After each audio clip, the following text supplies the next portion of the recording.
Yo, this your boy Q Bar. You already know I'm the host of the Barcode Podcast 414, man. Today, man, I got a very special person that put up to the code, man. He an OG, man. He my OG, y'all, right? I ain't calling you code. I ain't calling you old, Key. But you my homie, though. You feel what I'm saying? But, man, real good guy, man. He do a lot for the community, man. I don't know much about his basketball journey, but we about to get into it. You know, he's a barber. You know, he officiate right now. I know a lot of y'all may have seen, Keith officiating football, basketball games, high school basketball games, and upstate. You know, he did a WIA game upstate, man. That was dope, man. I was definitely, supporting you too, Keith. You know what I'm saying? So, I appreciate it. yeah, for sure, man. And like I said, man, I appreciate you pulling up for real, Keith, man. Finally. Anytime, man. Anytime. Yeah. Now, are you originally sorry about that? Look at that. Now, Keith. Now, are you originally from Milwaukee, Wisconsin? No, I'm not originally from Milwaukee, Wisconsin. I was born in Baton Rouge, Louisiana. Oh. So yeah, I'm out of the South. Okay. And then when did you make that transition? My mother sent me up here roughly, I want to say, going into my 8th grade year. So I ended up at Wilbur Wright for maybe like a year, and then I went over to Marshall. Okay. Now going to Baton Rouge, like how was that for you? Like your upbringing, like growing up in the South? Oh man, yeah. Poor. Yeah. I tell people when I can come out here and I see the Milwaukee homes and they be complaining about this. I'm like, well, y'all really ain't seen poor, because poor is where I'm from, and I ain't been through the struggles where we had no water. Y'all get your water turned off up here in the Midwest, but they turn your water off, no lights. So I done been through it all, man. I done seen it all. Yeah, man. And making that transition from Baton Rouge to Milwaukee, like how was that for you? Because when I was like in elementary, middle school, or high school, and kids that live like born and raised in a different state, and then they making that transition coming to a different state, like did you get along with people? Did you like our speed? You know what I'm saying?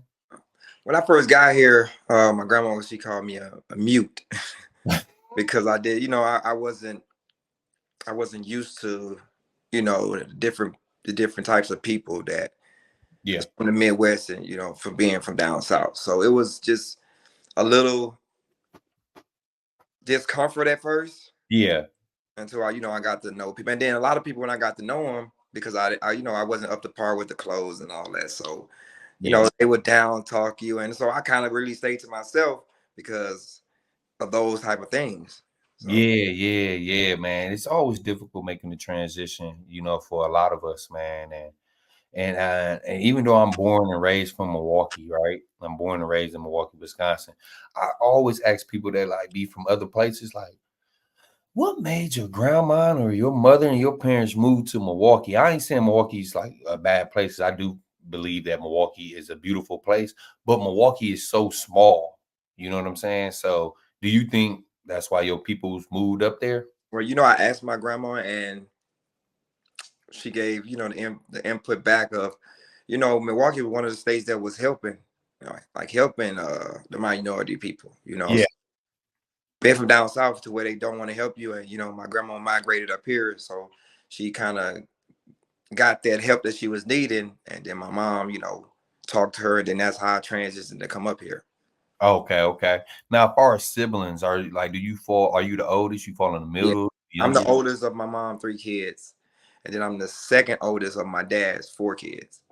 Oh, okay. Yeah. So how would you say, your relationships are with your parents? My dad just recently passed away 2 years ago, but sorry to hear that. Before then it was like it was like not a bond there, due to the fact, because I'm afraid to tell nobody this. My mom and my dad was strung out on drugs for many of my high school years, middle school years. Even when I went play college ball, they still was, on the drugs. So I didn't get that experience of building a bond with each one of those, because I went through foster care, but my grandma came and got me. So I built a bond through my grandma and her sisters and aunties and all that. So Oh, okay, man. I'm sorry to hear that too. I know you said Okay. you had lost a parent, man. Yeah, man. So, who would you say, Keith, influenced you to play sports? Uh, to me, I think it was just by the grace of God, because nobody in my family pushed me to do it. Okay. Nobody said, "Hey, go try out for basketball." Nobody. I was just one of those kids that I could dribble basketball and I could shoot it. They told me my dad could play. Yeah. Told me my mom was, softball track runner. So I guess it was just the DNA part of it, because I never Nate first. taught how to play basketball. I just picked it up and started playing. Okay. Yeah, because of course I never seen you hoop, Keith, but I always hear, like, man, Keith can play some ball, man. And I don't know if you follow that page. Is it free? I know it's free game. Yeah, Yeah, yeah. I follow it, and then to me, I don't think that, like you say, a lot of people don't know me. And yeah. if you go back to 97, 98, that was Jose Winston's and Mr. Basketball. I only had second team all conference behind him. Wow. So a Yeah. lot of people don't know that. A lot of people look at me and say, well, yeah, he used to play, but a lot of people don't know. I averaged 17 points going to Marshall High School.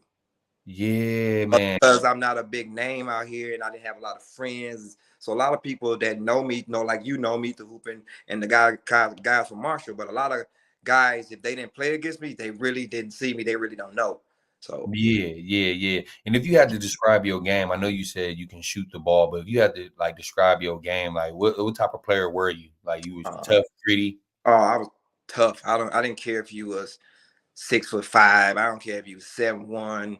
You're gonna have to prove it that night. And I'm 5 foot something in high school. So you was gonna have to prove it that night. Like, I'm not bowing down to anybody. Yeah. I'm size anybody. Yeah, and you know what, Keith? You are very firm, man. I never forget, man, what not this past All County, but the All County before. And remember, I was just on the sideline Mhm. and barking. And that's just me being in coach mode, being Q bar, and you kind of like got on my ass, and I'm like, oh shit. Keith, you just been so laid back. And then when you got on my ass, I said, oh shit. My bad, Keith. So yeah, you do got that, you know what I'm Yeah, saying? I got the fire, but Yeah. it's and then you like with that page. When I see that page, they be like, dog, like they bouncing around everywhere, and I'm like, well, yeah, they just don't know because I'm from Baton Rouge. I'm a little guy, but it's okay. It's okay. It's okay. Yeah. So when you went to Marshall High School, I'm pretty sure you didn't know like the history, right? Or No, like, yeah, you didn't know the when I history. got there, it was Roderick Johnson. Joe was there. Swan, rest in peace. He was still alive. So that's when I got there. They was playing varsity.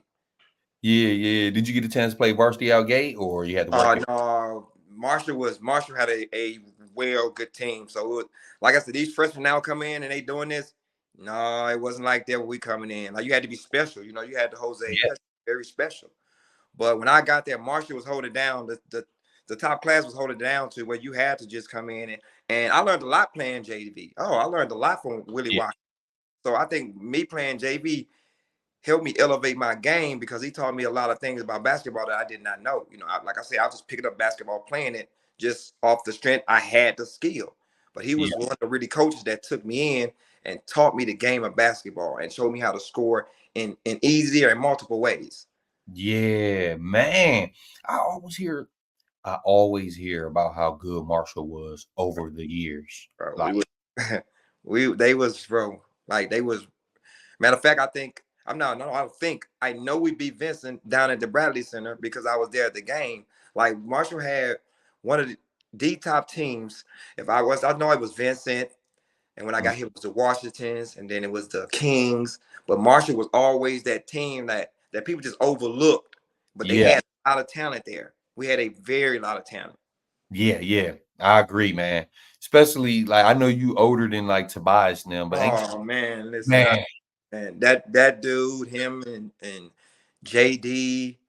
And bro, like it's so many guards that I can tell you that if we was coached right, if we had the right coach, Yeah, Marshall would have had maybe a chance to go state or somewhere up in there. A lot Yeah, of yeah. people don't think so, but we would have. We had a lot of guard play. We had big men, so we had what we needed. We just didn't have the firm coaches that everybody else had. That's a big So, difference. yeah, people understand that coaching is a big part of your success on the court. Yeah. Yep. Yep. Now, when you was playing while you were at Marshall, were you playing like Warren, Muni, Yeah, I actually played for Zulu. So, Zulu? so when I actually started at Marshall, we actually lived on Columbia. So Wow. that side street Columbia, we actually Uh, stayed on that street, and Columbia just maybe 20, 30 feet from my grandma's front door. Wow. How was that experience for you, Key? Like, damn, Uh, this shit here? Like, this cracking. yeah, that experience of the OGs, because that's why I'm at my almost my career now. The experience of me getting out there playing with the OGs on Sundays, because they wouldn't let you play at first. You was a kid out there, I want to play. No, you can't play with us. Yeah, You got to show them that you could play. So when I got the opportunity to play with those OGs out there, it just elevated my game. Got toughness. Even we going to the King Center. King Center, oh, you ain't no fouls, ain't no fouls. yeah. So that was another gym that taught me how to play through a lot of contact. But otherwise, that everything I learned was basically just a skill I had. Just the skill you had. Yeah. And speaking of King Center, man, you remember Joe? Oh Old school? God, Oh, oh God. Listen, people don't understand how much game Joe had, yeah. That's the part people don't know. Yeah. and that what drove me every day I went down there. I wanted to beat them. I Yeah. don't want to play with y'all. I want to beat y'all because that's gonna elevate my game. That elevates your game. And Yes. it's almost like you get stamped too. Because Mm-hmm. when Yeah. they A stamp of approval. Yep. Yep. man, You go to King Center. You say, "Hey, Keita." Yeah, I know Keita. yeah, So, exactly. like I say, Yeah. it's fun. I see that page. I see the talent on that page. Like your Dave Edwards, bro. Like, man, I know it's so many people. Remember they had the Waylon Whites from Pulaski. So it was just when I would play basketball, you couldn't just wake up and say, "Hey, I got South Division. I'm finna win." Yeah. No, you got to go to South and play basketball to win. Yeah. Nowadays, now people look at their schedule. South, that's a win. North, that's a win. Custer, that's a win. You couldn't do that back in the 90s because Yeah. everybody had talent everywhere. Yeah. So Facts. to me, that Yeah. was the best basketball era to me because I haven't seen too many 1,000-point scores in the 90s. I try to tell people that all the time. I said, Yeah. yeah, we had killers. We had killers back in the 90s. But I rarely seen somebody hold up, I'm 1,000-point score because we played defense. Yeah. Pride. I didn't want Q to come into my house having 26, 28 points. Yeah. So man, defense is not even I'm nowhere on the court anymore. Yeah, dude, and you officiate too, man. So I know that'd be now. I don't want to go too far ahead, but I do want to ask you a quick question. With you officiating though, is it kind of tough to because I officiate down here, Keith, right? And I try my hardest not to really like pay attention like what's going on in the game, if that makes sense. I'm really, how we got our areas and we got to look Yeah. like a certain height and stuff. But is it difficult for you to watch this sometimes? The first couple years, yes. Yeah. Cause it's like, man, I hear a basketball bouncing over there. No, I'm not supposed to be looking over there, Yeah. watching the basketball. So it was very tough for me at first. Cause I was missing players getting their jerseys grabbed or something going on in my area because I was paying attention to the back. And everybody gonna do it. I tell you, every referee, when you first start, I don't care what they tell you, that ball get the bouncer, you're gonna look. You gonna look. But as years go on, when you train yourself, I get a rubber band. And every time I find myself calling somebody else area or looking somewhere I ain't supposed to be, I pop myself. Pop. Pop. Eventually, you're gonna get tired of getting popped. Yeah. And so then all I did was I took my IQ from basketball and I took the little bit of knowledge they gave me from being an official and I just put both of them together. That's it, bro. That's all I did. Yeah. And like I said, we gonna touch on that for sure. Because like I told you, I officiate down here in Arizona. So and I love what you got going on, man. So just you playing around the same time as Jose, he was a top notch name. your area, your era in general is arguably the best, Man, right? the best. I tell people that all the time. Yeah, yeah. You All see the what time. I'm saying? Yeah. So every night was a night, man. And with that being said, because we didn't have social media back then, not even my era. So it was what Preps Plus and Journal Sentinel. And that's where you got your recognition from, Journal Sentinel. I Yeah, mean, everything with the Journal Sentinel, your game, how many points you had, everything was there. everything was there. We, Yeah, now you could just tap their name and everything up under their names. But everything. not like back there in the day. Even Yeah. with AAU, I said, man, you had to be real good back in the day just to get on the AAU team. They Yeah. had to select few people they took. Just select, yeah. Anyone in many AAU teams back then either. A lot of people probably remember this and probably won't. I couldn't afford to go. I was one of the kids selected when they was going over to the Netherlands to play in high school back in the Yeah. 90s. I couldn't afford to go. But I got the letter that everybody else got to go. Wow. See, a lot of people don't know that, because like I'm saying, because I'm not from here. I had a couple of friends. I didn't have many friends. So a lot of people wouldn't know that about me. Yeah. JD know that, Tobias, because they, they right there. I watched them come up. They should have been straight varsity when they got there. They were so good. Yeah. I'm never gonna hit on anybody. Those two were so good behind me. They pushed me to be better. Because you know why? I didn't want them taking my minutes. They're Yeah. good, bro. They're very good. Yeah, that'd be very good. Yeah. Flying out the gym, dunking. Yeah. I'm like, nah, I got to come better next year because these little guys coming up. Yeah. Facts. And I respect both of them to this day, bro. They had game. Yeah, man. Yeah. And it's good to touch on, like, for me, it's good to touch on like a different like program, right? I Yeah. interview guys that went to Vincent or King or Washington, whatever the case may be. But I want all these kids, the kids that are watching, I want them to know, like, man, it's some different schools that had, great players and who put in work, high school, college, and I can name so right. many. I can Yeah. name so many. I mean, the Mike Wilkes, bro. It's so many that you might still forget about somebody by naming everybody. Like I had to battle Jose Winston, Marshall Williams, James Wright, Tyrone Roan, what's my Rob Yanders. Bro, it's like these teams was built for championships. But when you came to my house, I came to your house, trust me, you're gonna have to know where number 4 at all times. I don't care Yeah. what your name and where you going, bro. After this game, y'all gonna respect me after this game. And that's all I ask for. That's all it's about, respect, man. Now, Keith, with y'all not having social media back then and all that type of stuff like it is now, was it hard for you? I know you went to college. Was it tough for you for recruitment? It was very tough for me recruitment. Matter of fact, the guy that recruited me was out of Mid State, which Jaycon Crowder went there. Okay. For me. Uh he called. Well, I was like, all right, still remember this day. I was outside, my grandma called me in the house, and she was like, some guy on the phone for you. And I go in and I'm talking to him. Man, Schwartz. And he stated that he was looking for a guard that, that was capable of 15-foot jump shots. And he got my name from the Riverside coach at that time. He didn't even come through my coach. He came through Riverside coach. Yeah. So he set up an appointment to where I would come meet him. And I'm just a kid that's out of Louisiana. I don't know nothing about recruitments, bro. I don't know nothing about the college. I don't know about anything because I don't have the knowledge. My grandma is not a grandma that gets out. So I ain't had, hey, this is big news to me. Like, wow.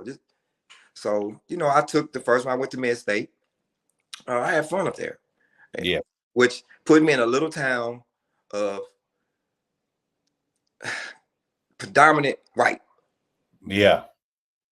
Coming from Louisiana, only being in Milwaukee for a couple of years now, bounced to the predominant white side, which kind of threw me off Yeah. mentally. Yeah. Yeah. And how did you handle that though, Keith? Because we all went through that. It was so tough, and the time that I broke, that I always forget, I never forgive myself for, is because I broke. Because like I said, I didn't have the mama figure, I didn't have the father figure, and once my mind got to going like, these people don't like you up here, go home, and if you're lonely, go back. Everybody gets those thoughts. Yeah. I followed them thoughts, but because I didn't have nobody to say, hey, no, take your butt back up there to school, stay in school. Yeah. Yeah. So I came here and I had my first child. Okay. So then I had to, do the daddy thing. So I try to catch all the little kids, even my kids when they was playing basketball, even kids that I had in the game, and I always try to talk to them. I always try to give them the little points that I had that I didn't get that I hope will help them. Yeah, man. So how many years of college did you do? You just Three, did that 1 year? three. I did three. Oh, you did 3. You did 3. Dude, no, this sound crazy, Key. That's when I broke. Yeah. I had That's a child mentally, bro. I was playing tug of war, like, damn, I yeah, want to be a daddy. because it's pulling you back. Yeah. Like, you know what I'm saying? So it's always tough, man. I'm glad that I actually went through my cultural shock like at an early age versus like now. Cause being out here in Arizona, you see every race. Like, Yeah. so I know how to handle it though. You And know what I'm saying? being from my state was, separated. Hey, you don't mess with them, they don't mess with us. Then coming up here to where they interacting, Yeah, yeah. and there to where it's like they don't mess with because it ain't many of us there. So it's just like boom, boom, boom. So it's just like I say, Yeah, something yeah. that at my age, if I would have had help, I think I could have got through it and understood what was going on instead of running from it. Yeah, yeah. Keith, I promise you, bro. It's like our story is damn near the same, bro. Basketball story is the same, bro, because basketball saves some of our lives. Yeah, it did, man. It did, man. And it's crazy that you say that, right, Keith? Because I had my moments heavier like years and years ago where I'm like, dude, I got 1 more fucking year of school, bro. Like, I don't have a degree. Like, Mm-hmm. you know what I'm saying? Like, dude, go back. And then you think, like, I be thinking, like, man, if I go back now, I'm gonna have to pay for school when I was on full scholarship. Like, so, for y'all that's watching, make sure that y'all keep pushing through, Yeah, because finish get school. challenging. Gonna And get real talk. It's gonna get challenging, and I'm just telling you from my experience. I yeah, wish I could go back and I can punch the challenge in the face. man, right? Over. So I can only give my knowledge back to the little kids that's coming up, and hopefully it helps them. That they don't make that terrible decisions. And I see kids around here, and I'm like, boy, what you still doing here? No way you should be still here, bro. Yeah. And Wait, they need to hear that. all the access y'all got is no way. No. None. Yeah, I agree. I agree. Now, once you came back, Keith, you had a baby and everything.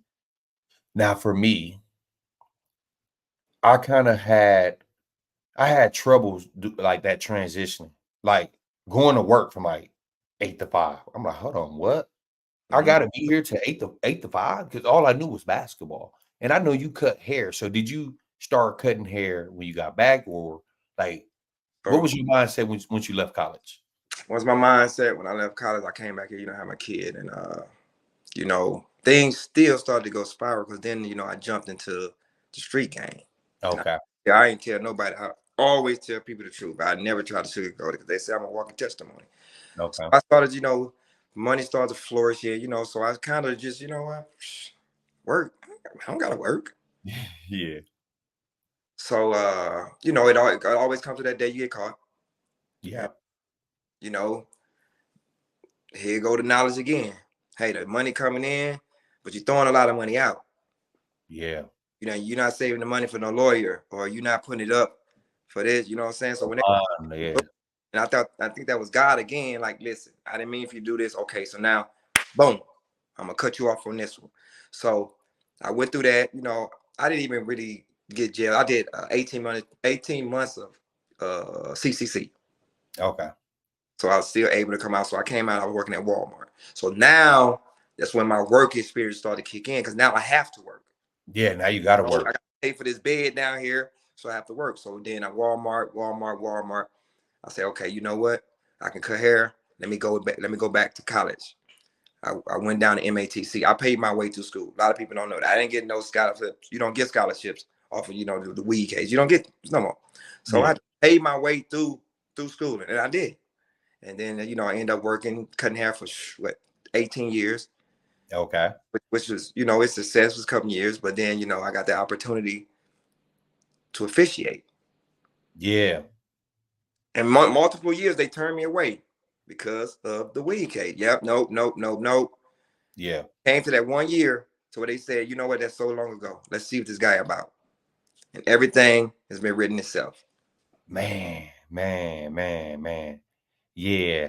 Dude, that's good stuff, man. To, like, go back to school. And when you went back to school, did you went to like the barber school or you Barber got school, barber school? cosmetology and barbering at MATC, which I was allowed to come to school on Mondays because I was an apprenticeship, and I would Oh, work Tuesday, Wednesday, Thursday, Friday, Saturday, and they would allow you to Monday next time you come in, bring your payment in. So every Monday I was going in, I was bringing $100 of payment to my school. So hey, here's my payment.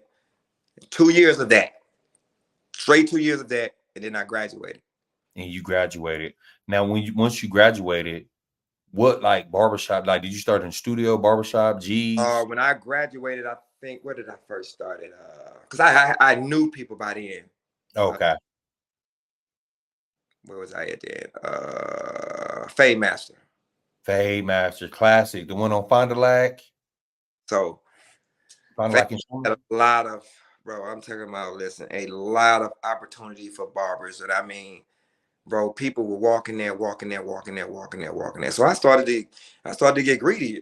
This is just like the street game, but it's legal. So I started to get on the block early. I started to sell the best haircuts.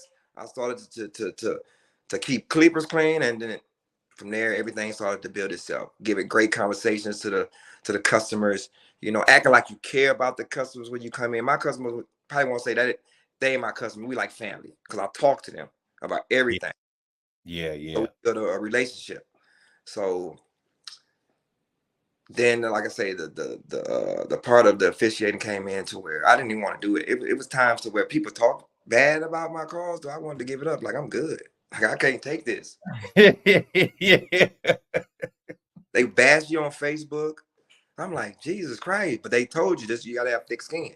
You gotta have thick skin. Yeah, and a lot of people don't know. I do NCAA basketball right now. I do women's college. A lot of people don't know that. Man, I didn't know that, Keith. Yeah, a lot of people Yeah. don't. Congratulations, man. And I know, let me see. I got the picture right here. Let me see. And I see that you have the basketball camps. I don't know how long ago this flyer was, but it seemed like it's an official camp where you teach mechanics, spacing, all that type of stuff. You want to tell us about that? For free. Like when For I came free. through, Yeah, it says free. Yeah. you had to pay to go to these camps. So when I came and I figured, you know what, they say there's a shortage, and a lot of people are like, well, I got the money. Okay, bro, let's come together. Let's do a free clinic. Let's give them this. Let's give them this information. Everything that I give anybody in these camps, I done got from guys that's in the G League. I done got it from guys that's in the NBA. I done got it from guys that's in the WNBA. Everything I bring back down is something that somebody done taught me. Yeah. And I try to get people that want to go far, the steps that they need and the tools they need to climb those ladders. Because once you get into men college, and I did men college, a lot of people don't know that either. I did men college. Yeah. They hold you to a certain criteria. Like, it's no beards. Yeah. None of this. Yeah. None of this, Once y'all. you go to Division 1, you got to cut all this off. So it's like you got to do what they want. And most people stop right there, like, no, I ain't doing this. But if you understand the money background of Oh, they receive, you will cut your hair off your face quick. quick. They don't Very. even know. They don't even know, Keith. Woo-wee. The And only thing that killed me on the men's side was my size, you because can't see. they want you to be big with those big guys out there. Them guys are 6'7", 6'8", 6'9", 7 foot. How would it look at me looking up to the soul? I understood that part. So I Yeah. understood what the men were looking for, and I understand what the women looking for. So Yeah. I decided to take the women's side Yeah. because only I can move up faster. They don't really care about my height. Yeah. Yeah. Exactly. You So can I got a see guy it. right now is a WNBA, and he's just a little bit taller than me. Yeah. Yeah. And it's funny you say that, Keith, because the company that I work for out here is they're CAA, and I didn't notice, Keith. Maybe I wasn't paying attention like in our like meeting or whatever, but they like have secret people watching us. Yeah, We doing like yeah, JV games, yeah. varsity games, all that type of stuff. I tell people all the time, I don't care if they send you to I'm just using some people. South Division versus Obama. You better be in there making sure you at the best of your abilities, like you just said. Somebody's out there. Last year I had a game, big game too. Mm-hmm. It was at oh my God, what was we at? Carroll College. Okay. And, big game. Pewaukee, Homestead. Oh, yeah. Working my game. Game over. I get a text message. Like, I was just at the game watching you guys, and I love the way you handle this, but your part is yada yada yada yada yada yada yada. But that's just to let you know what we're talking about. You never know. You never know. You never know. I got Never. picked up in college by a game because, like I said, I didn't know they was there. After the game, hey, tell the ref don't go nowhere. Oh, man. And your demeanor, like you firm, right? You firm, Keith. And that's what I like, believe it or not, like that year you got on my ass in All County. Like I was in the process of officiating, and I said, this is what type of ref I'm gonna have to be. Yep. I have to officiate like Because if this. you don't, they'll just try to walk all over. And I tell people, I'm not the meanest ref. No. Yeah. I'm just a ref that demands respect. If you want to talk to me about a call, hey, come on, talk. Oh, yeah. You probably is right. I probably did miss that. My bad. But it's cute. Blow up. Blah, blah, blah, blah. I'm not talking to you. I'm not talking to you right now. Yeah. So it's a different way to approach us to get the conversation that you're really looking for. I have no problem with a coach, even if he questions my call. If he come to me the right way, I have no problem with opening up and talking to him. Because it's probably something he's seen that I missed. I'm not always right. Yeah. I'm not always right. It's right there. It's just boom, right on the spot. You got to make your call right there on the spot. You got to. It ain't no instant replay for us. Right at the moment. Boom. Yeah. You got to hit him with it. And so that's where my intuition of a basketball player kicks in. Yeah, he bumped you, but bro, you still could have turned that corner and got that layup. I'm not. If they would have bumped me, I still would have got the layup. Now, if he bumps you and you step out of bounds, I have no choice but to give you a foul because now, thank you. They gained advantage by shoving you and you're stepping out of bounds. Exactly. So, that's a foul before you were shoved out of bounds. But if you bump you turn the corner, you get the layup. Hey, no harm, no foul. Yeah. And you know what's crazy, Key? I love explaining that to the coaches and the players. I love that.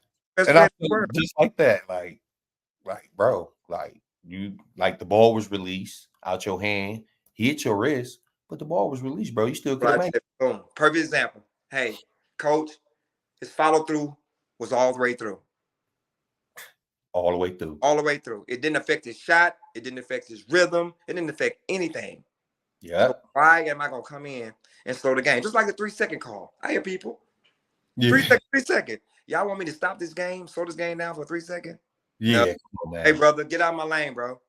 Yeah. Oh, man. Look, yeah.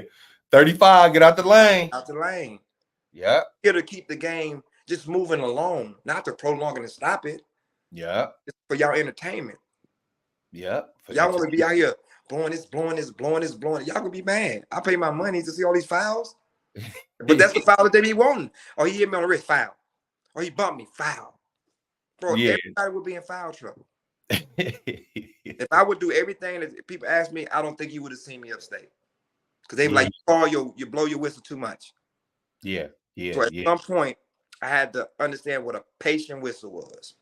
I didn't understand what people used to say, like, Key, let it be patient, Which means if I see Q going up, he get bumped. I used to just give you a foul. Q go up, he get bumped, and I hold my whistle. Oh, he made it. Let's go back down. That's called a patient whistle. Yeah. Even if you go up and get bumped the way you miss a layup, and sometimes people might say, hey, that's a late foul. Nope. I just let him play through it, and he couldn't play through it. Foul. That's the foul. Yeah. It's a difference. Very, very different. And I used to love this player, Trey Jefferson. Because you know why? Every time I look at him, I'm like, hey, bro, that was key. I used to love reffing this little guy, bro, because he reminded me of myself. A little tough little guy out here. And I'm like, man, this little guy can go. No care in the world. just could go. Could go, bro. I love the game of basketball. It ain't about me and you, bro. I just love the game. Yeah, I do too, man. That's why we still officiating around it, you know? It's wide open, bro.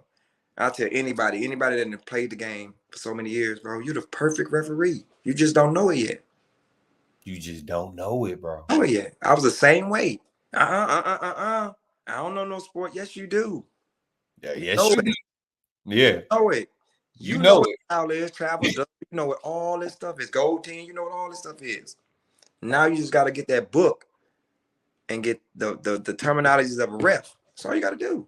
That's it. And you know what I do, Keith? Now, I used to think it was like, man, this shit weird. Dude, I be in the mirror now. Pink, Bro, pink. not the only one. I got better, bro. That's how I got better. I go in the bathroom, red 44, and blow my whistle. Red 44 push. Yeah. In my mirror. Push.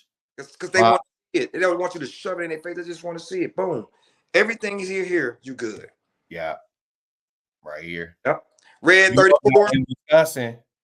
All right, so that's 34. Yep. Boom, bam. Red 34, boom. Then you come right after what you got. I got red 34, block, red 34, hit, red 34, hold.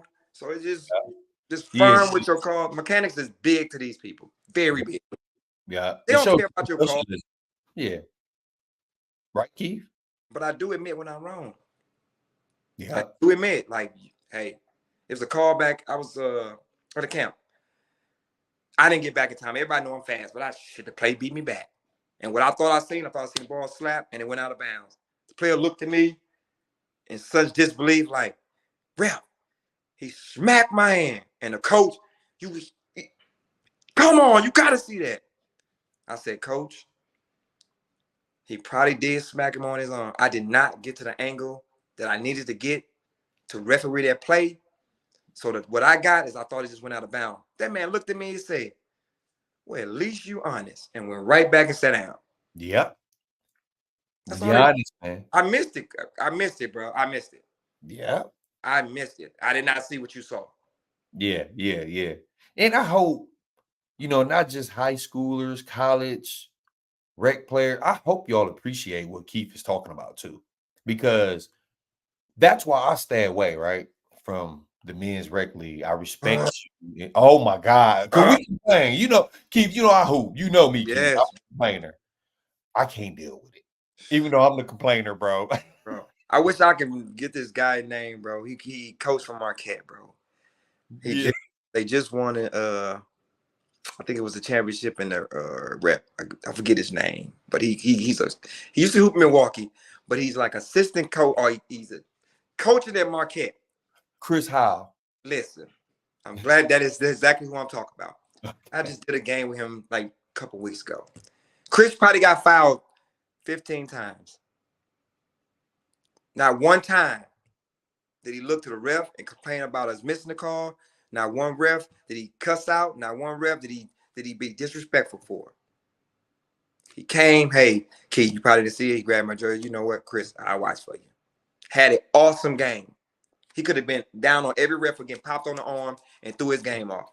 That man almost had 30-some points in the championship game by not complaining to the ref and just playing basketball, bro.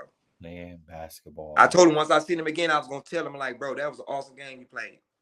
Not because you scored, because the way you handled yourself around not getting calls, around just letting the ref getting bumps. And that's how you play the game. That's how you play the game, man. Yeah. Now, I can't say this now, right? Because I'm older. Now, that was my tactic. The more I talk to the ref and complain, I probably get a call. That was my tactic, Keith. I got to tell you the truth, bro. Some players do get that. Some players do get it. Don't get me wrong. Some players do get it. Yeah. But I tell, hey, man, my firm word when they say that, play basketball, man. Play basketball. Yeah. Play basketball, bro. I kept up in the 90s, bro. This touch, y'all not getting that. We wasn't getting that. Yeah. Got to play through it. Yeah. Now, what? I'm pretty sure because you coach women and men and probably high school basketball, all that type of stuff, boys basketball, girls basketball. Now, when being down here, Key, everything is really different, right? Of course, the rules, right? The time and all that type of stuff.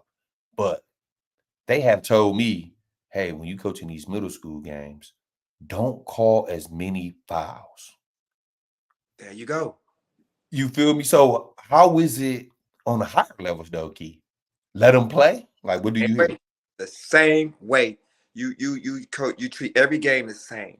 Yeah. You determine if this defensive man, like his offensive man, gain an advantage by bumping him or keep pushing his hand in him to lead him away. That's only how I'm gonna call a foul. If you touch him, I say get your hands off. You get it off. I'm not about to blow no foul because now Okay. it's still an evenly matchup. But if you come back and do it again, bow. I already warned you once. Okay. Okay.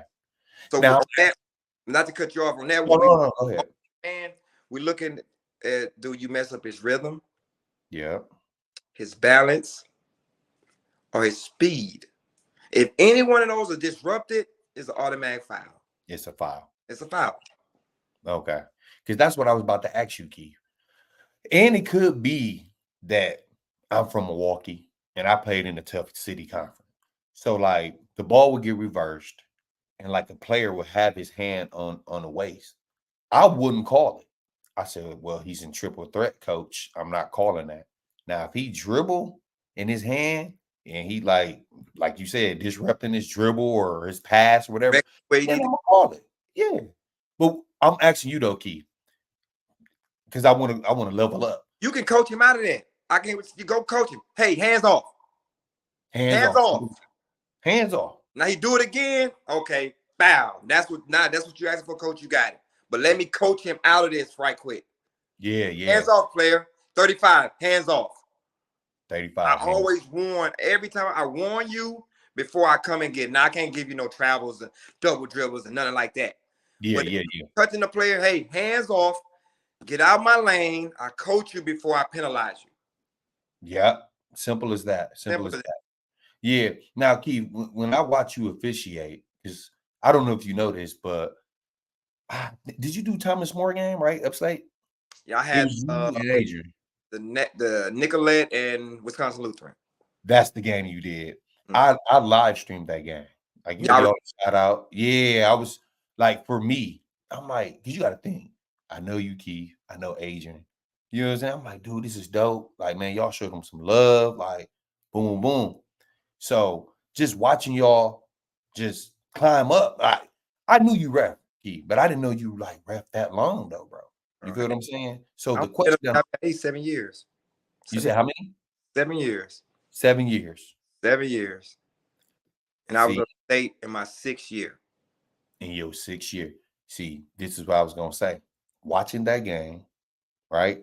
Watching you officiate other stuff, all county and everything, your mechanics are very, very sharp. So is that everything? Like you teach everything, like in And your camps? and everything. I teach everything that I want Q to know if he wants to move up. I'm not going to shorthand you. I'm not going to shortchange you because Yeah, nobody me. yeah, So I give back. I always give back. Anytime somebody call, that's why I do so many leagues. I want to practice. Yeah, I yeah, want the darts because I want to see what they can give you and see how much you can take. Now, when I yeah, get to high school game, man, this ain't nothing, bro. I didn't deal with these adults that talk to me like I'm a child. So you talking ain't nothing, coach. I had a yeah, walking in my ear, high school coach. And yeah. I get a foul. Coach, I understand that you're frustrated, but your player is taking his knee and shoving him to the back of the offensive player. I would give your player the same foul. That man was quiet and walked off. That's all they Yeah. do here. Yeah, you making coaches think like, Right. you right, you right. Because if you're a coach Q and your man and posted somebody up under the basket and Yeah, this man take his knee and pushes him back out of there, I'm gonna look at Q and Q gonna be like, hey, I gotta give him the foul. No matter what Knipple, no matter who you was gonna get that foul card on you. yeah. I remember when I gave Knipple the 5 seconds, he turned around and looked like I'm Knipple. Hey, I don't care. 5 seconds, Nicolay ball. I walk right on down. Yeah. Now, do you believe? Now, do you think Wisconsin should have a 35-second shot clock? Yes, because Why? as a ref, man, and I'm gonna tell you what I hate. The I hate Vincent Stall. a great game being stalled out when you only up 2 points. You just dribbling the ball to the top. And I had a game, and I'm just standing there like, whoa, this is what the game has came down to? Yeah. I'm up 2 and I'm gonna hold it for 5-6 minutes. Oh, So it's like it speeds up the game. It gives both sides more possession of the basketball. It gives the crowd more excitement. I always say college. Why is college on a 35-second? Bro, y'all trying to teach them guys to get to the NBA. in NBA 24 24. second them. 24 second them. And take the 35, ship it down to high school. Ship it down to high school. Yep. But Wisconsin, I don't know why they keep voting against it. I didn't talk to several people. They keep voting no. I had a game where Minnesota came down at MAS. Yeah. Minnesota came to play MAS. And I had to, and I'm not a head ref. I had to explain to this man. He came out, he's like, well, ref, can I talk to you? I'm like, what's going on? How do y'all do the restricted area? I said, coach, in Wisconsin, we don't have a restricted area. We don't have that. We don't have it. But in Minnesota, they got it. They got the restricted area. They got the shot clock already. Well, how do y'all handle the shot clock? Hey, coach, we ain't got that. So I advise Milwaukee, if you're traveling to Minnesota, you better teach your kids to play up under that shot clock and the restricted area. Because when you go up there, you're going to get hit with them rules. And you're like, well, yeah, you better know it. And when you come down here, we don't have the shot clock or we don't have the restricted area. So it's a transition that they got to transition quick now. So that's why instead of confusing these kids, everybody should be under the same thing, bro. Shot clock. Shot clock, bro. Everybody. Yeah. I do women Q. And I love that they went back to quarters. 8-minute quarters. Women back quarters. Men, it still halves. Halves. I hate halves. College women's quarters. I love it. I love it. To give you a chance to mentally break down the game after this one quarter. Okay, let me get that quarter out. But to sit here and do a whole half, mentally draining, then going to have 3 minutes to come right back out. Yeah, that's tough. Kind of tough. So that's tough, bro. I love the quarters. I love quarters too, dude. I'm not gonna lie, man. And Keith, I've been knowing you for a very long time, right? I'm gonna keep stressing that so people who watch this now. You had a gold grill for a long time, and you just recently got them removed. Mm-hmm. Why did you go that route? I mean, I'm pretty sure I know why, but I don't want to assume. But I want to know from you. I went that route because I didn't want people to think of me differently. And people don't understand that they do think of you differently. They do think you got to handle yourself differently. I'm 40 years old, bro. So now I got to handle myself differently than I was 20-some years old. You know, how can I be a ref that's common allowed to get to college and a gold teeth, or a ref that's want to go to college with tattoo on my face and these are things that's gonna hold me back. So when and I don't even know the guy's name, but he stepped to me and he said, hey, if you want to move up, yada yada yada. So I took that in mind because I did want to move up. I got tired of people thinking I'm the same or off the street dude. No, that's not me no more. That was me, but I changed my whole life around. This is a whole different ball game. Yeah. So I did it. It made me feel bad, and I didn't do it because they wanted me to. This is a feeling I had years prior to that already. You already had this feeling. I already had the feeling. Like, why I do it? I don't want these. So I already had that feeling. So when it presented itself to it, I said, you know what? I'm gonna take it. You're gonna take it, man. I did what I had to do. Yeah. Everybody's, oh man, we love your smile. Before, wasn't nobody saying that. Yeah.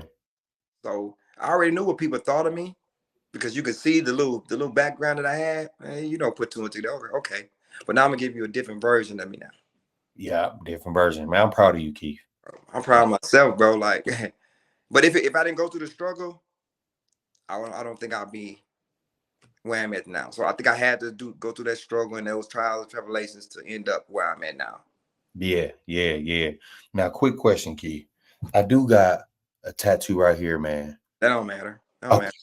What about these? That don't matter. Okay. I'm just making sure. Time I'm trying to climb up. in the face, because you could see some guys that have tattoos. I work with a guy that's in women college right now. Right guy, he got tattoos on his back of his leg, on his arm, but they just don't move all the way up. Because look on that TV, now you're gonna pay attention. I'm gonna give you a game. When you look at the games now, as you're a ref, don't even pay attention to the game. Pay attention to the ref. You're gonna start seeing little things like, man, this guy ain't got no mustache.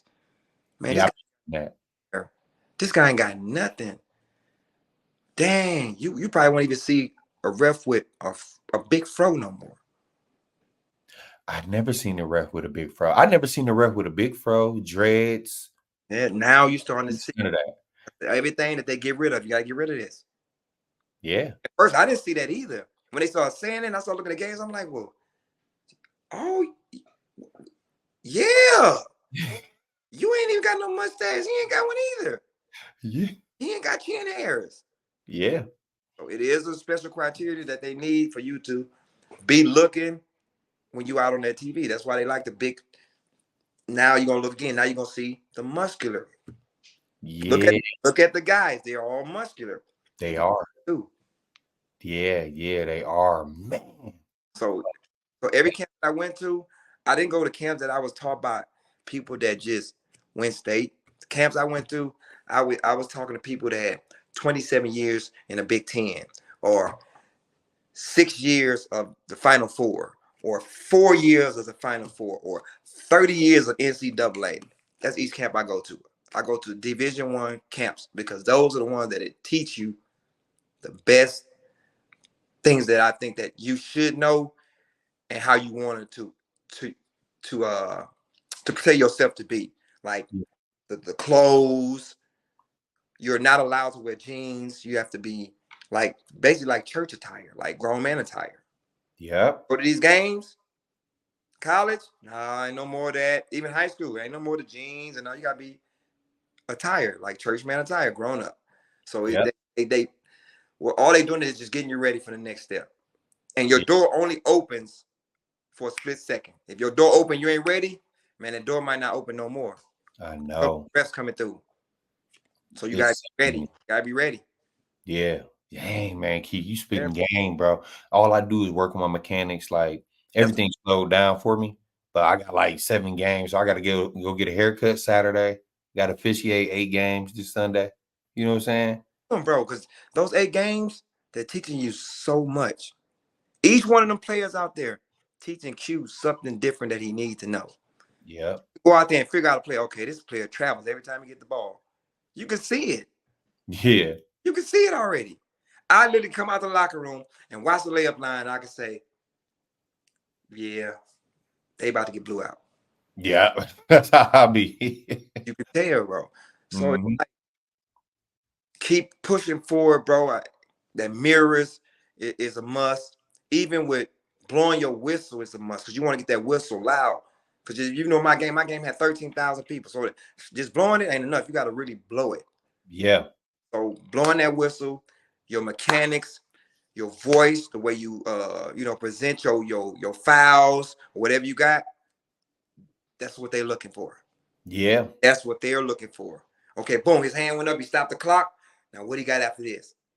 Yeah. We got to travel. Yeah. Yeah. Slow it down.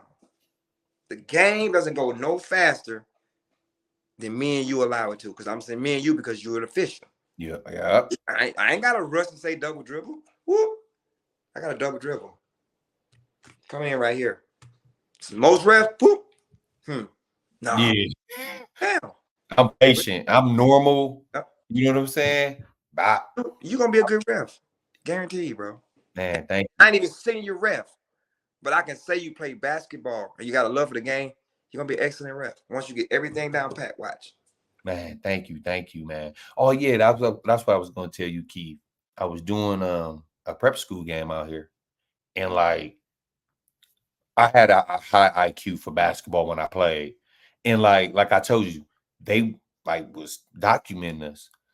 Dude texts me like, man, you have a wonderful eye for the game. He said, Guess what? That's the same thing they told me. Because you was a player. You probably was out there, probably doing, you probably didn't even know you had a patient whistle out there. didn't even know. You let boom, oh, he bumped him. Okay, he can get through there. Lay up, let's go down. You didn't even know you was using your patient whistle at that time. You didn't know that you was using your great judgment from just playing the game at that moment. Yep. You, basketball players, you got it already. Got it. Thank you, Key. Got it. Man. Thank you. And you still got the camp going on right now? Man, I got all this. I got a MMOA camp coming up. And that's another thing. If people want to be an official, they can come to this camp. They can join the MMO association. They ask for, what is it, $65 to join. But I'm gonna tell you the things that they give you. And to me, it's a door open for any new ref because they opened the door for me. I was saying, man, $65, man, y'all tripping. But it's an investment. I gave them $65 and I'm going to use this on a Thursday. I got a call on Friday. Hey, we got some games up at, what was we at going to? Racine. If someone Racine, YMC out there in Racine. How many games? Oh, man, they got you for like 13, 14 games. Bro, they got my $65 back right there. The next day, I was out there making that money. So it's like an investment. What they do is they don't have Q going out here looking for games. Q gave me $65. Hey Q, we got Milwaukee Vincent versus Homestead. You think you want that? Or we got Homestead versus Wisconsin Lutheran. You want that one? You don't got to go to no schools. Yep. They doing it for you. Yeah. Right now, season ain't even started. I probably had 30 games already. 30 high school games already. Wow. Busy schedule. And I got some of them last year at the end of the season. Wow. Our season was halfway full at the end of March tournament. And wow. I mean, anybody that's a good rep will tell you, your schedule starts to fill up right when the season ends. Because commissioner starts to, hey, I need you for this game because they saw you. Ooh, let's get him over here. I've seen him. He upstate did everything for me. Yeah. Now I got the North Shore Conference calling me. Now I got what's the NPS, Southeastern Conference, Lake Shore Conference. Everybody wants me in the conference because that game. Everybody saw it. Everybody saw it. Everybody, man. Now that door opened for me, and all I think I did was swing it open for Adrian, Darius, Kayla, everybody that associate myself. We all swung doors open for each other. Boom. If you want me, you got to bring Adrian to this game. You got to bring Darius to this game because now we're a crew. Like that. More games. So doors open every single time. When I come to Q and we can work a game, and I the commission like, hey, Keith, who was the Q? Hey, I told you should have gave him that game.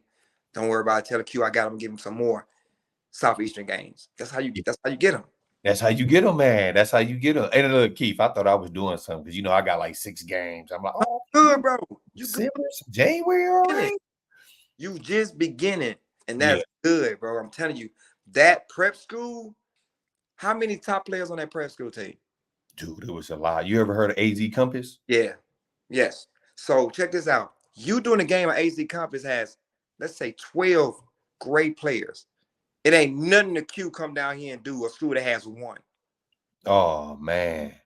I just had a whole team of 8. That's why I do NY2LA. Yeah. It's nothing for me to come back down to my high schools in the area and referee. I just had Tyler Team Hero versus Phenom. Bro, you know how many talent on this team that I just controlled? Yeah. Yeah. Come back to high school and I referee the same how I did this AAU. I bring it back to high school. Yeah. Now I'm gonna ask you this because sometimes this happened in middle school for me, man. I ain't gonna have you too much longer, Keith, but good. There's some middle school games I got to officiate by myself. Now, I'm not worried about officiating by myself, but How do I position myself? So I've Well, done it times. What you do is you're just gonna work half court to half court. Because then if you stay at half court, your court opens up wide for you. okay. You don't want to get right on the players, back up at half court, man. You can look, it's gonna open up wide. And I done did that numerous times with another ref ain't show. And I tell people quick, hey, I'm gonna call obvious, y'all. It's gonna be some stuff I can't see. Oh, okay, we good, ref. We just happy that they can play. Yeah. In middle school games, them the worst games. I know. People think that listen, I tell people no. My first game, if you know this, Atonement Middle School. Up on Okay. Yeah. They called me, hey kid, we got a game for your middle school. I'm like, man, I'll take that game. I watched this game. This game was sold out. First starting, this game was middle school sold out. And when I mean these girls came out, bro, I thought I was in high school. These kids was balling. Yeah. So after the game, I told the commissioner, I said, bro, why did you do that? He was like, because I know you can handle it. I just didn't want to tell you that it was going to be like a high school game. So they stick you in certain places that they know you can already handle the criteria there, bro. They stick you. Yeah. Okay. So do I stand in the middle of the court? Or? Yep. Stand wherever you can stand. If the ball's shifting over, like say if you're on this side, ball shifting over, I just slide to half court. Ball come back, I just slide back. Hey, all of you, I just bag up a little. You can see the wide court. Now, I ain't gonna say you're gonna be able to see everything, but you're gonna be able to see 9.5 players because you got the wide area. Yeah. And then it's gonna make you better. Because you gotta look for so much stuff. Gotta look for so much, man. So when you get back to your 3-man crew, oh man, I got this area. I just had man. Dog. A 3-man crew that's on the same page? Bro, it's a deadly crew, bro. Man. That's why I come and I tell people it's hard for me when I go and I look at these names like, oh man, I ain't never rep with these guys. So that's why we gotta get there an hour and a half to talk. Hey, what you working on today? Me, I work on legal screening big. I tell people quick, hey man, I'm working on legal screening, so you better set them screens right. Hey, coaches, what do you do? Tell your guard that let the big man get still. Yeah. Let the big man get still. He running before the big man gets still. So I explain to people what I'm working on at night. Hey man, I'm big on illegal screens. Or you come in, hey man, I'm big on 3 seconds. So we know that, hey, Q working on 3 seconds. He already said he big on it. So now we all on the same thing. Q got 3 seconds down there. Come down here, bro. I got to get you. Because we got to be consistent. You got to be consistent. And you didn't yell that before. Yeah. You called it down here. But they missing it down there. Nah, I couldn't. You right. Hey, man, we got to be consistent. Yep. Q asking for it now. And that's all I can do. You got to be consistent. If you be consistent on both ends, I'm just going to use Q and AWOL. At the end of y'all game, y'all should have nothing to say to me. Nothing. I call your calls for you, and I call his calls for him. And both of y'all can see. Yeah. I love when I look up the board, and they be like, what is one way? Man, 5 fouls there, and it's 4 right here, or 6-5 or 6-6. How's that one way? I had to say that before too, Key. Like, you know?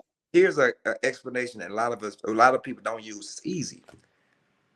Coach, you right. It is 7-3, but your team is pressing. They just dropping back into a zone. Your team is hands-on. They dropping back and letting y'all do what they want to do, and they show me their hands. God dang it, I told y'all to keep your hands off. Yep. Okay, you just turn it right back on them. Okay, that's how you want to act. I got something. In a great way, I'm gonna tell you what I'm seeing that you know you seeing. I got lighting on you. That's what you know. So a lot of coaches use that. When it's 7-4, 7-3, and sometimes we do. I'm like, but coach, y'all handsy, y'all pressing. They not. Yeah, man, makes a lot of sense. Facts, man. Now, last question on this, right? Because I do want to be a firm ref like you, but I do say this to coaches before the game. Hey, and tell me if it's like I should do this or not. I said, hey, coach, this is a coaching box from right here all the way to the baseline. If you step outside the coach's box and you coaching your players, fine. You trying to coach us, I want you to step back in. Would you do something like that? It depends on what like at middle school level, high school. I ain't get coach. This is it. It's it. You Your said, box is 28 foot down to the end line. Coach, this is your box down the end line. Now, my first ones is coach. Back in there, back in your coach box, you scream, you can say all this to me, whatever you want. That's all they want to see. If they see you on film doing this, coach, that's enough. It's enough, coach. Okay, that's it. Boom. As long as they send you justified, like, coach, that's enough. All this is justified because they can watch the film and see. I told the coach get back in his coach's box numerous times through the game. I even stopped the game and told coach to back in his box, and he still wouldn't do it. But most coaches in high school doesn't want that tech. That's very true. Because then they got to sit down the rest of the game. Yeah. I run by coach and say, coach, hey, coach, if you don't get this assistant coach, I'm going to have to get you the seatbelt. And man, you look right down. Hey, man, you better sit down. Yeah. No coach wanted to sit down, bro. No coach. None. Yeah, they pace them back and forth. The communication, talking to them, like it's up to your discrepancy. Like I had coaches to come across a 28-foot box on middle school game. Go ahead, because he's not bothering me. Like you say, he's not bothering me. He might got a team that's not good as another team, and he's trying to coach them. So okay, go ahead, coach. But the moment you get hectic with me or violent with me, then coach, now you gotta go back in the coach's box. Or even if you talk to the other coach, you gotta get back in the coach's box. Yeah, got you. Us when we out there, we just out there to control a game and make sure it runs smoothly and kick out all the bull crap. And we be getting bag leg for it. Like that's not our job, but that's our job. Yeah. My job is because you know me not to give your son a foul. That's not my job. How you gonna get my son a foul? Because he fouled him. Fouled him, yeah. Bro, I've been in games with my kids. Boom. Dad, you fouled me out. I told you to stop fouling. Well, if I'm gonna do that to my own sons, trust me. And we had to talk about it on the way home. And I told him, bro, you was fouling, bro. You was fouling. Yeah. Keep saying. Right. Even the son get bam. Proud of your son. I tried to warn you. But that's just let people know, like, he's fair. Everywhere I go, I hear, this ref is fair. That's all I want to hear. That's all I want to hear. This ref is fair. He usually call it both ways. Yeah.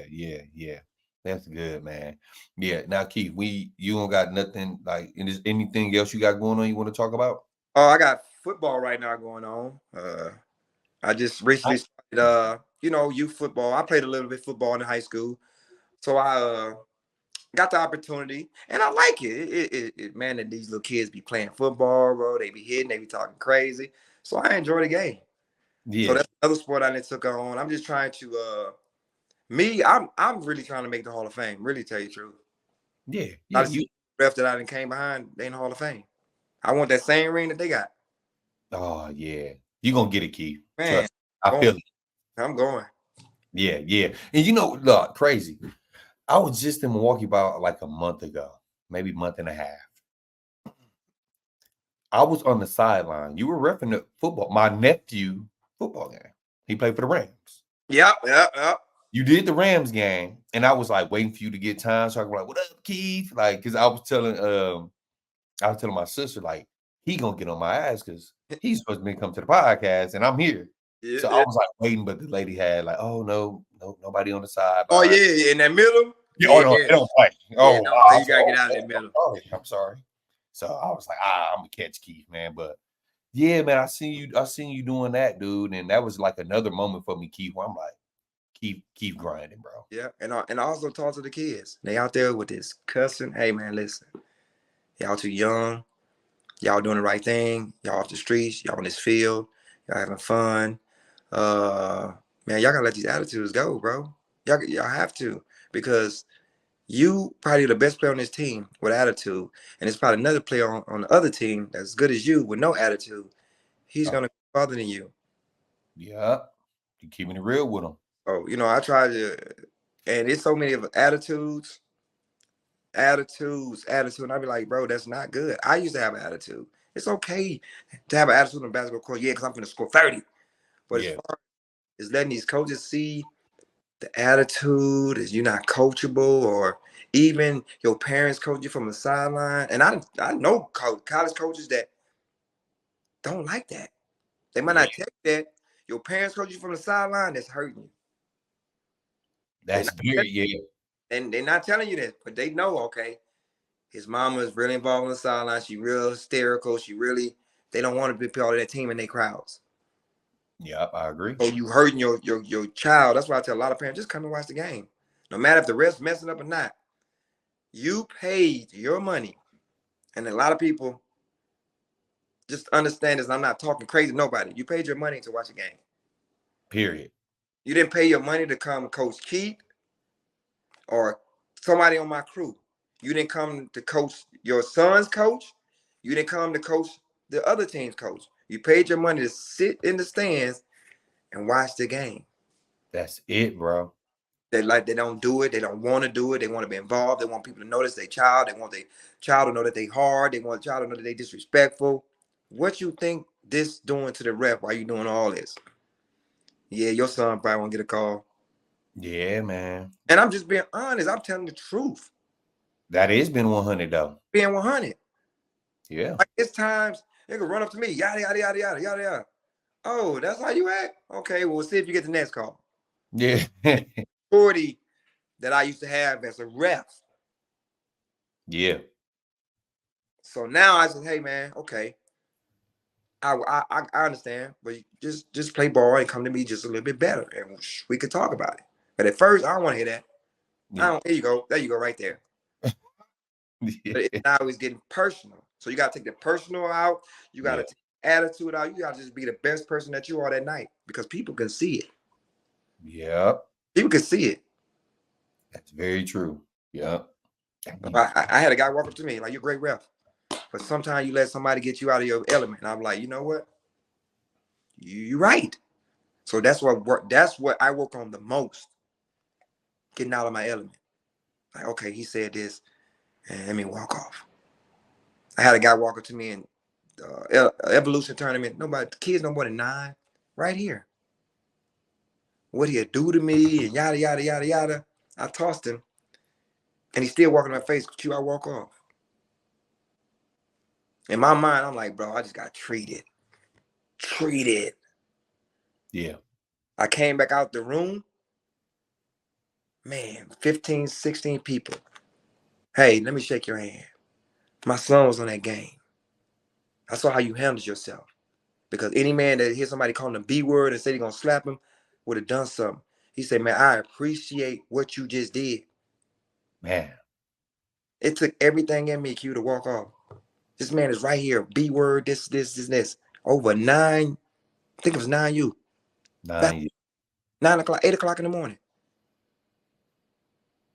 And I'm like, bro, it's not even about the kids no more. It's about you.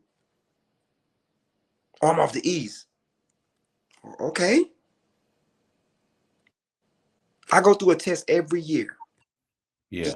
Official. And you mean tell me that this guy, this is official as a coach took a test? No.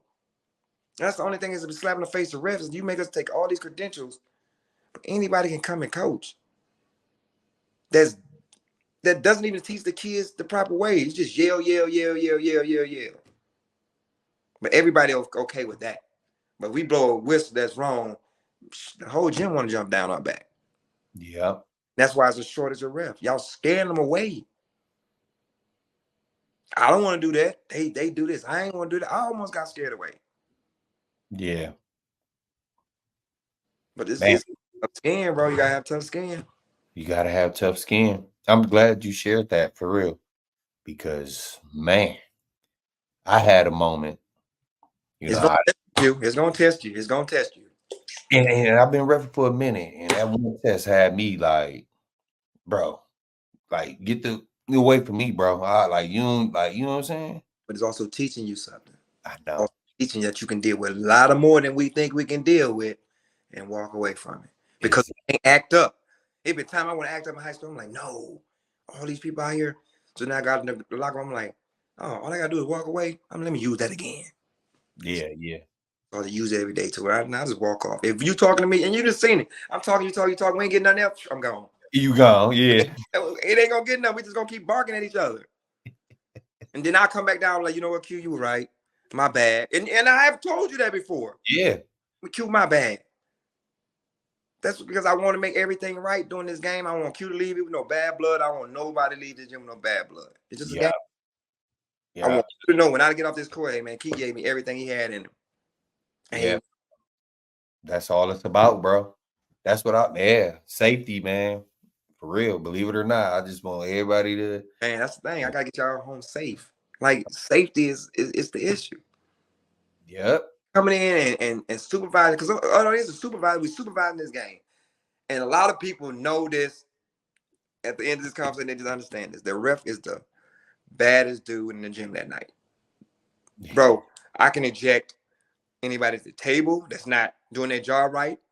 I can eject coach. I can eject a player. I can eject anybody in the stands. Anybody in that gym, I can throw up out of here. Yep. And that's why I tell people they got so much authority. Just leave them alone. Let them game. Yep. Just leave them alone, y'all. If they walk off their court and say, we done, y'all kids can't play no more. And it's at that point, Q, I'm telling you, it's at that point. There's no way I should be working 40 and 50 games a season. That's a lot. That's a lot. The shortage. It's the shortage, though. Yeah. So then they got to put the best refs on the big games. And they got to. There's no way I can stick this guy up on this big game because then I'm going to get blasted for putting this guy on this game. Yeah. So I told people at the beginning of the season, these kids trying out to go upstate, and guess who else trying out to go upstate? The refs. We all getting ready to try to go upstate. I'm officiating to make it upstate, and these players are playing to go upstate. So everybody it's a game for everybody. Yeah. So when I come in my games, I got to show up every night. Got to. I want to go up to the big game. The players, I got to show up every night because I want to play upstate. It's the same for the officials. It's the same, bro. Man, got to take it serious, man, if you want to climb up, for sure. When I got a game every day, I wake up already ready for the game. Oh, yeah, I got this game. Man, I'm ready for it already. I'm already ready for it. Yeah. You got to have to take it to the game. Yeah. Same energetic from this top school to the weakest school. You got to referee them the same way. You got to. That's what I do. Right. And then I listened to they told me some kids on that bench, guess what, Q? It's their last time playing basketball. Man. So you got to make it special for them. Yeah, there's a couple kids on there that's going to go to college and play more. But we all know we've been on teams there. The guy down there that shouldn't be on the team, this is it. It's it for him. So that's why we got to make everything special that night. That's why you got to rep that night, best of your ability, because it's somebody's kid last game ever. Ever, bro. Woo. Serious, bro.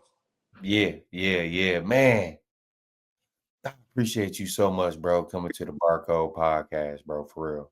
Appreciate it. Anytime, bro. Yeah, man. And in the future, whenever, your schedule, whenever you got free time, I'd love to have like you and the other officials. Like, do y'all do virtual stuff too? Yeah, bro. Yeah. Yeah, I need to. Okay. Yes. Okay. It's on here? Yeah. So all I mean is be virtual. Some be virtual, some be in person. We do everything. Okay. Yeah, man. I want to get like a mid-season update, like with you guys, like how the game's been going for y'all in Wisconsin. What games have y'all? You know what I'm saying? Helping us actually push us and actually letting people see the opportunity they can get as a ref, how fun it is, because we can't do it. A lot of people don't know we can't put ourselves on social media. We can't post pictures. We can't do none of that anymore. So it's just like word of mouth. Wow. So yeah, the more you rank up, that social media has to come down a little bit. It can't post this, you can't post that. Like me right now, because I'm on the college level, I can't post a picture of me with Davion, me with anybody that plays. I can't do that no more. Yeah, but you can get on the Barcode podcast though. Yeah, right? I can get on here, but like I can't. Like a lot of people don't know, I cut a lot of kids' hair, right? And you know it.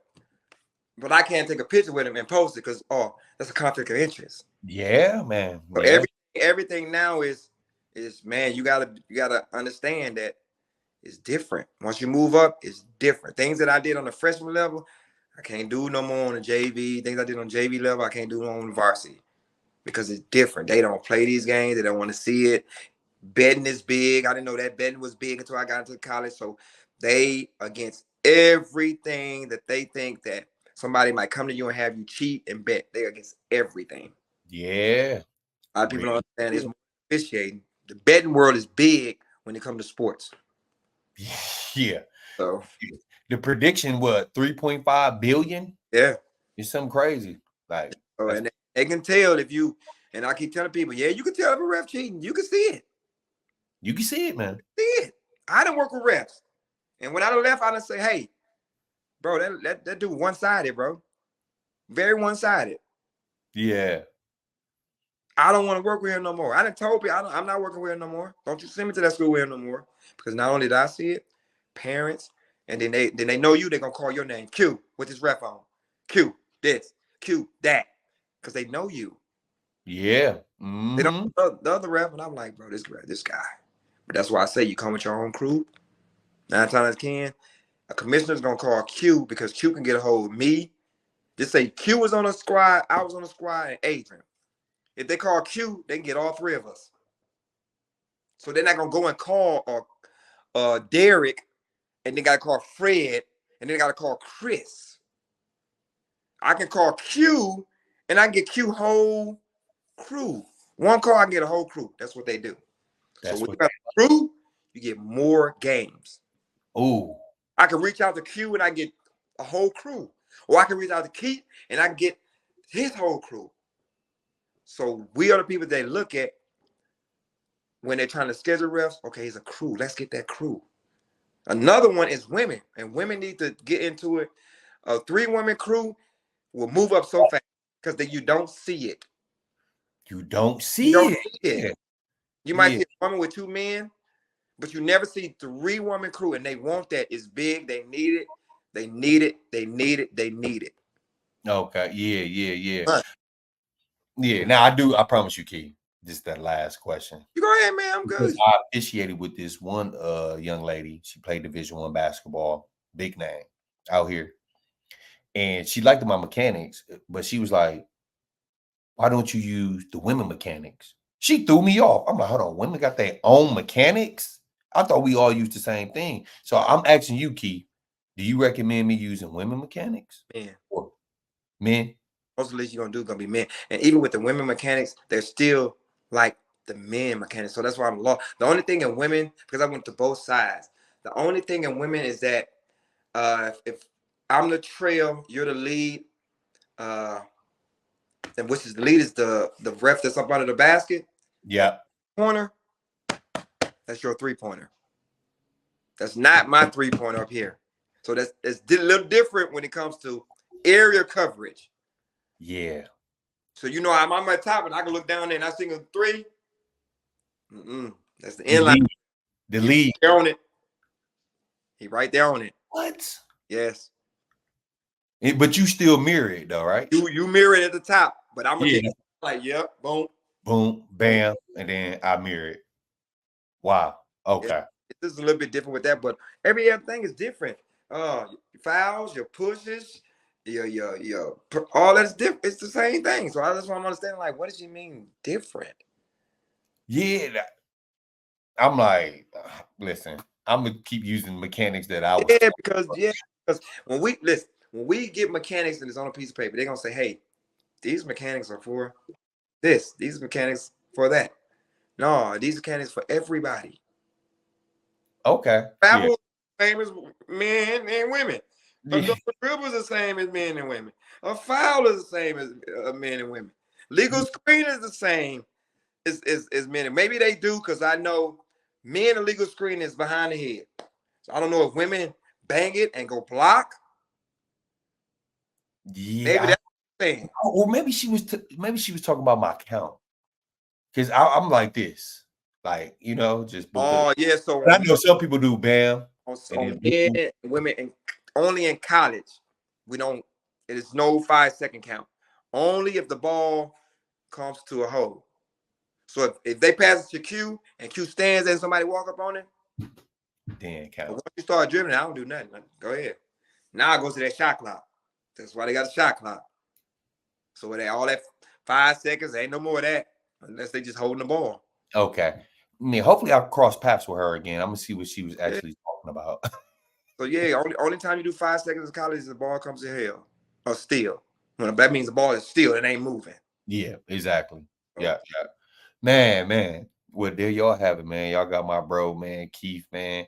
He put up to the Barcode Podcast 414, man. I hope y'all really enjoyed this, man, because I did. And I really can go on, y'all, but I don't want to take too much of y'all time and keep time. But again, bro, I appreciate you pulling up, bro. Very like much success in your journey, being an official, bro. And I know you're gonna get to that level that you want. You know what I'm saying? I just feel it. You know what I'm saying? So again, I don't have a lot of respect for certain refs, but you are one of them. I appreciate it, bro. Yeah. I appreciate it. That's real talk, real talk. Yeah, anytime I can pull up, I pull up anytime, bro. Yeah. I appreciate that. And man, good luck with your hectic schedule. Oh yeah. For the get my little workout in, jogging. So I'm getting ready for it. Yeah, for sure. But we got an off season, but we still got to work out in the off season because we got to be able to get up and down the floor with those kids. So got to, man. You have to, man. Fast game, man. And make sure, man, before y'all leave, make sure y'all like, comment, and subscribe to the Barcode Podcast. Q Bar and Keith is out, man. Appreciate y'all. Thank you again, Keith, man. Appreciate you, Q, bro. All right. Love, bro.